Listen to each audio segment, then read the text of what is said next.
मनोज जरांगे पाटलांची बीडमध्ये आज इशारा सभा पार पडते आणि या सभेच्या अगोदर आपण बघू शकतो एकंदरीत सभेची जी तयारी आहे ती पूर्ण झालेली आहे। काही वेळावरती सभा येऊन ठेपलेली आहे आणि आपण बघू शकतो एकंदरीत कशा पद्धतीने स्टेजचे जे आयोजन करण्यात आलेलं आहे, छत्रपती शिवाजी महाराज यांचे संपूर्ण जे आहे फ्लेक्स लावून आणि एकंदरीत किल्ल्याचं स्वरूप या सभेच्या ठिकाणं स्टेजवरती आणण्यात आलेलं आहे। त्याच पद्धतीने सभेच्या ठिकाणी जे परिसर आहे या परिसरामध्ये भगव्या पताका लावून या ठिकाणी सभेची तयारी करण्यात आलेली आहे। या ठिकाणी आपण बघू शकतो एकंदरीत कशा पद्धतीनं जवळपास 100 एकरावरती सभा पार पडणार आहे आणि ज्या ठिकाणी सभा आहे त्या ठिकाणी छत्रपती शिवाजी महाराज यांचा पुतळा देखील काही अंतरावरती ठेवण्यात आलेला आहे।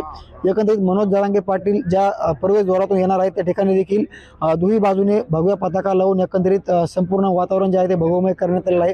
त्याच पद्धतीनं विविध ठिकाणी जे फ्लेक्स आहेत ते फ्लेक्स देखील या ठिकाणी लावण्यात आलेले आहेत। मनोज जरांगे पाटलांची सभा जी आहे ती ठीक 2 वाजता या ठिकाणी भाषणाला सुरुवात होणार आहे आणि आपण बघू शकतो या ठिकाणी इशारा सभेतून मनोज जरांगे पाटील नेमकं काय बोलणार याकडे संपूर्ण राज्याचं लक्ष लागलेलं आहे। मुंबई त्यासाठी योगेश काशीद, बीड।